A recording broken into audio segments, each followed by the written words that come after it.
Hi everyone, and welcome back to downtown Phoenix, the team hotel for our Purdue Boilermakers, where it's time for our final edition of the BoilerBall pregame show. Not only our final edition for this week, but the final edition for the entire Purdue basketball season. It all comes to a head tonight, 9:20 Eastern, the tip-off from the State Farm Stadium in Glendale, just a few miles from where I'm standing here today.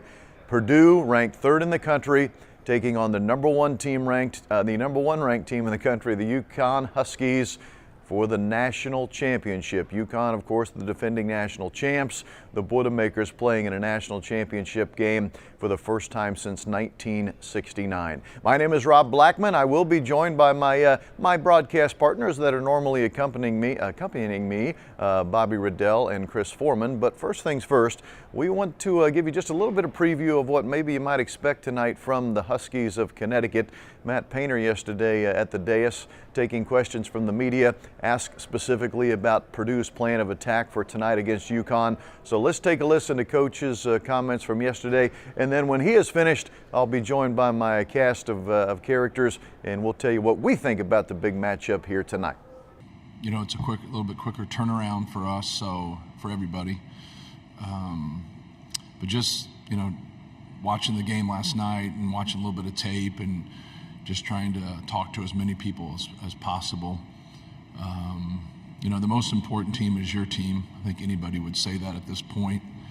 But UConn is a very, very good basketball team, very good defensively, run a lot of really good stuff offensively.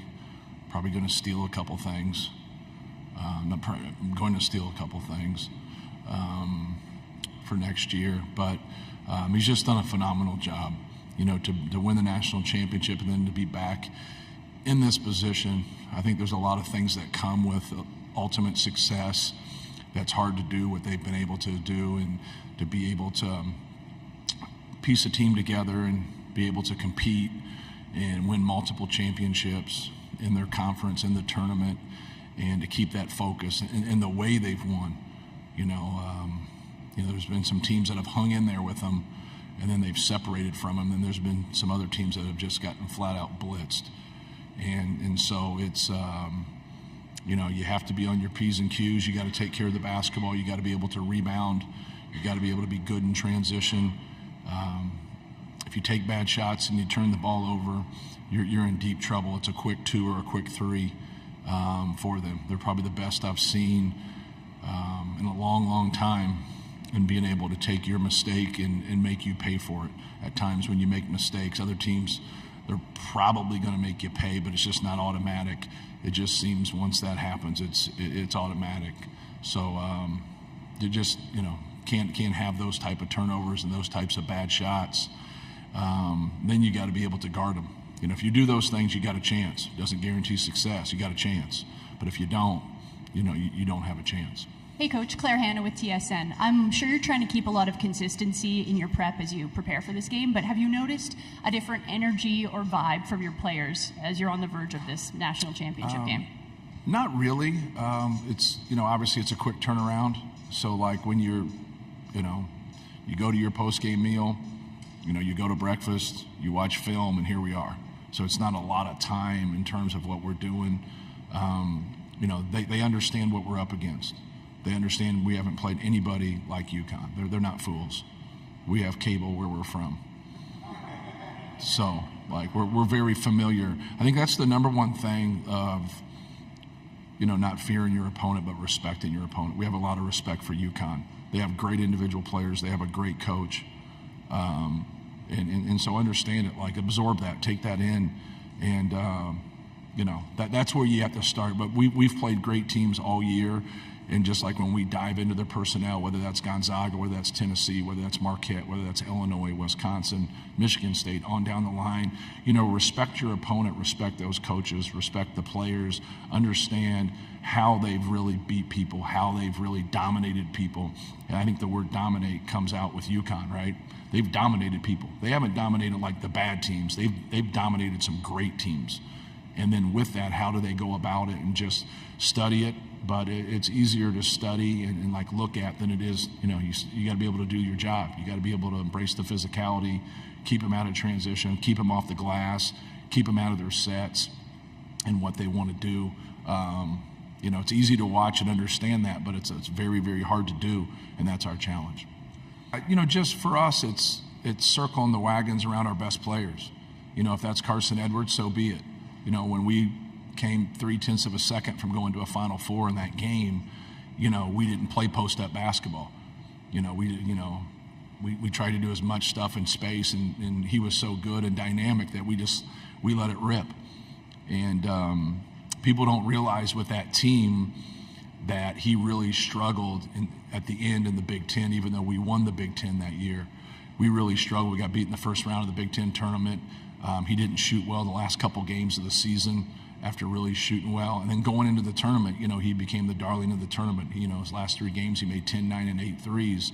But going in, we just felt we had a lot of makes coming our way. And it could go the other way, right? So we just tried to circle around our best guys. We've just had a lot of big guys. But we've still had some pretty dynamic guards, from E'Twaun Moore to Jaden Ivey to Carson Edwards. Obviously, we have good guards on this team. But just trying to play through them and their strengths and keep building off of that. The one thing I think that we do a better job than most people with it is we make them decision makers. Because if you're going to get the ball a lot, yesterday, like, Zach had some turnovers. And now let's watch those turnovers. Let's look at it. Let's see what they're doing. Let's learn from that. No different than a point guard. Braden had some turnovers yesterday. So let's watch that and see, the mistakes that you're making, and then just grow from that. Because even when you start to have success in certain areas, it can still rear its ugly head. And great teams will, they will enhance that with their pressure or their size or their length. But, both players are really good. I think the important piece of it also is not to neglect who UConn brings off the bench too, because he's a really good player. Their backup is a really good player. He gets out in ball screen defense. He's active. He does a great job on his flip up dunks. They have a superb system. I love their system. I love what they do. They have purpose in what they do on both ends. But everybody defends on that team.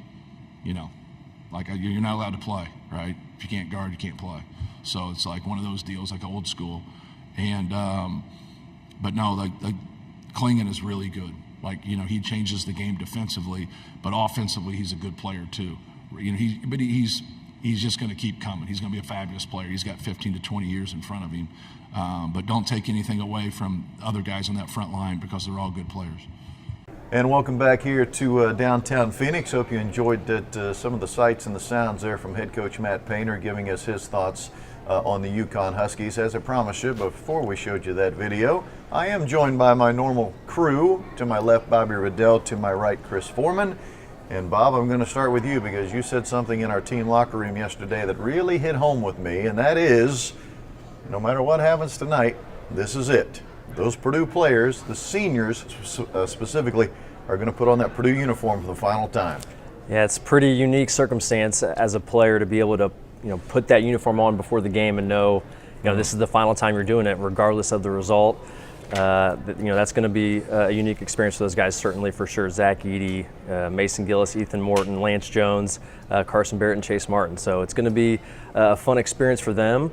And obviously, for the whole team, just being able to run out in that stadium knowing you're playing in the final game of the season. And just for us, everyone a part of the program, it's been a phenomenal ride this year. You went into the season with massive expectations, and to think we've lived up to everything to this point has been incredible. And one more day. That is maybe the most incredible part, Chris Forman, is this team has checked every single box. Yep. Every single box. I mean, I suppose you could say the Big Ten tournament was a box not checked, but I don't think any of us associated with the team were really that upset to not check that box, quite frankly. But man, they've answered every question that's been asked about this team this year. They've answered. Yeah, for the last year they've heard everything from Fairleigh Dickinson and all that. And, the really cool thing is they haven't shied away from it. They knew this was coming. They knew that it was only going to be about March for a lot of people. Now, hopefully our fan base has been able to enjoy the entire season, because I know we have, just watching this team play every 3 nights or whatever. But you know, just you win the Big Ten regular season. You don't win the Big Ten tournament, but I don't think, you know, those around the program are really that heartbroken about it. So getting the Sweet 16 and then, you know, the Final Four. So it's just been an unbelievable ride. And, you know, it's a little emotional thinking about, you know, tonight's the final night. You get to see Zach Edey and Mason Gillis in a uniform. But, you know, hopefully we can send them out on a high note. And Purdue and those guys we're talking about wearing that uniform for the first time in this tournament will wear black tonight. Yeah, first time we're the lower seed. First time since Illinois game in March 2nd, so or March 5th. So first time we went back blacks. Had a lot of success in those uniforms this year. Won a lot of road games. So hopefully we got one more in them. All right, so let's talk about the UConn Huskies. A nice transition there for me from Chris. He talked about Illinois. Illinois, one of the victims of UConn here in their NCAA tournament run. They have been literally racing through the competition. They're beating the opponents by an average of 25 points a game. And I bring up Illinois because Illinois, one of the teams they have beaten. Northwestern is also one of the teams they have beaten here in the NCAA tournament. So they're 2 for 2 against the Big Ten here in this tournament. Yeah, ironically enough, they've had plenty of success against Big Ten teams, and we're the Big Ten team here trying to knock them off and try to get that first national championship for the Big Ten Conference since 2000 when Michigan State got it done. So, yeah, it's an interesting situation there as far as the Big Ten and how they've fared against UConn. Obviously not ideal from a Purdue standpoint, but, you know, we're, of course, a much different team than those other teams. You know, we got a good game plan that we feel confident about. And it's going to be exciting to see our guys get out there and try to execute. Both teams have been ranked in the top 5 all season long. No one else in the country could say that. So here we are, Chris. Actually, the 2 best teams, at least for what their body of work was for the season, actually get to play for the national title. Yeah, I think it's pretty obvious it's been the 2 best teams all season. You could probably throw Houston in there, but they had a lot of injuries toward the end of the year, so they weren't playing at their best. But from day one, it's been UConn and Purdue, UConn, and whatever order you want to go with. So, you know, it's very rare in the NCAA title game that you actually get the 2 best teams. So I think the last one was probably 2021 in the bubble, which, you know, the bubble, you know, we're kind of not really counting that. Asterisk. You know, so 2017, I think, was probably the one previously before that, which was Gonzaga and North Carolina. So, yeah, I mean, it's a great opportunity for both teams. It's a great opportunity, obviously, for the Boilermakers to play a really, really good team. We've played unbelievable this year against really good teams. We're 10-0 against nationally ranked teams, which is the best record in the last 25 years against ranked teams. So, you know, like I keep saying, I hope we got one more in them and see what happens. Last Big Ten team to play for the title, Michigan in 2018, they lost to Villanova in the championship game. So Purdue has a chance to give the Big Ten its first national championship, actually, since 2000 when Michigan State won it. It's been quite a while since the Big Ten has brought home the biggest trophy of them all. Purdue is 4-1 all-time against UConn. Last time we lost, the only time we've ever lost to UConn, this guy was a big part of it. Oh, man. I don't want to rub it in, but you were here. You played in that game, Bob. We talked about it early in the week, but that's the last time we played UConn. That seems like a long time ago. Yeah, it's pretty crazy to think we haven't played them since 2009, but now we get to play them on the biggest stage. And yeah, unfortunately, 4-1 against UConn all time, and that one loss being my final game in the Sweet 16. But you know, I kind of like the aspect of today, Purdue being the underdog a little bit, right? You know, we've had to have the target on our back, you know, like the last 3 years, it seems like, game in and game out. I like these guys playing with maybe a little bit of chip on their shoulder, something to prove. As Chris talked about earlier, we've been able to rise to the occasion against all of these highly ranked teams that we've played against throughout the year, especially in the non-conference. And now we get, you know, one more non-conference game against a high-level opponent, and we're going to be the underdog with a little chip on our shoulder. Now, one of the times that Purdue has beaten UConn, actually back in 1992, Matt Painter was in the starting lineup for the Boilermakers. That game was in Springfield, I think. Yeah, Springfield, Massachusetts, probably like the NIT tip-off or something along those lines. And I think it was Glenn Robinson's first game as a Boilermaker as well. So I don't know much about it. I wasn't able to research that game or anything, but I know, like, I think Big Dog had about 30, and it was, you know, about a 6-7 point win or so. Gotcha. Last time and only other time Purdue's played in the national title game, 1969, Purdue loses to then Lou Alcindor, as he was known, in UCLA. 92-72 was the final. Although I was talking to a couple of some of our old-time Boilermaker fans who were here at the hotel last night about that game, and they were quick to remind me, Rob, don't forget, Chuck Bavis, our 7-footer, did not play in that game because he was injured. And who knows, if Chuck Bavis would have played, maybe things might have gone a little bit better for our Boilermakers. I think we had another injury too. I don't know about that, but I know they keep telling me now, hey man, Chuck Bavis didn't play. I'm like, okay, yeah, you're right. Billy Keller or someone might have been hurt that game too. I don't remember. But I was born in 1970, so if it happened in 1969, I don't know much about it. Certainly on a personal level. Okay, Bob, I do want to talk about the UConn Huskies here just a little bit before we wrap up. What again is our final BoilerBall pregame show of the season. Although we're kind of happy to be doing it here on the first Monday in April. So they have not played a 1 or a 2 seed in the last 2 NCAA tournaments. Now they have run roughshod over the competition, to be fair, in these last 2 NCAA tournaments. But Purdue's the first 1 seed they will have played in the last 2 years. Yeah, and they're also 5-0 all-time in national championship games, but only played a 1 seed 1 time in that their first ever one in 1999. So hopefully an increased level of competition works in our favor, because you're right, they maybe haven't had to go against the stiffest competition yet to this date, but we know how talented this team is. I mean, this team is loaded with a really strong 7, 8, 9-man rotation. When you talk about Donovan Clingan, obviously a guy who's projected first-round NBA draft pick at the center position, going to be a phenomenal matchup watching him and Zach Edey battle it out. Probably a lot of NBA GM's going to be tuned into that matchup, of course, with both those guys projected first-round picks. But then a guy like Cam Spencer, who transferred from Rutgers, we're very familiar. He broke our hearts in Mackey Arena last year. We don't lose in Mackey Arena too often, but Cam Spencer played a part in hitting a big game-winning shot there. So I'm sure a lot of Purdue fans would like to see us get some redemption against him today. Alex Caravan was a starter on last year's team. Tristan Newton's an All-American starting point guard from last year's team. So they are loaded top to bottom with really good players. Stephon Castle, their starting small forward, is probably going to be an NBA first-round pick as well. So Boilers going to have their hands full, but as we know, Purdue's got plenty of talent to match. On a final note, UConn is ranked #1 in the country, and Purdue is only 3-19 in the school history against the #1 ranked team in the country, but one of those 3 wins happened in December. Yeah, against Arizona. We were actually an underdog in that game. I went back and looked at it. One of the 2 games this year we've been an underdog. The other was at Illinois somehow. So yeah, I mean, we've obviously, we played very well against Arizona.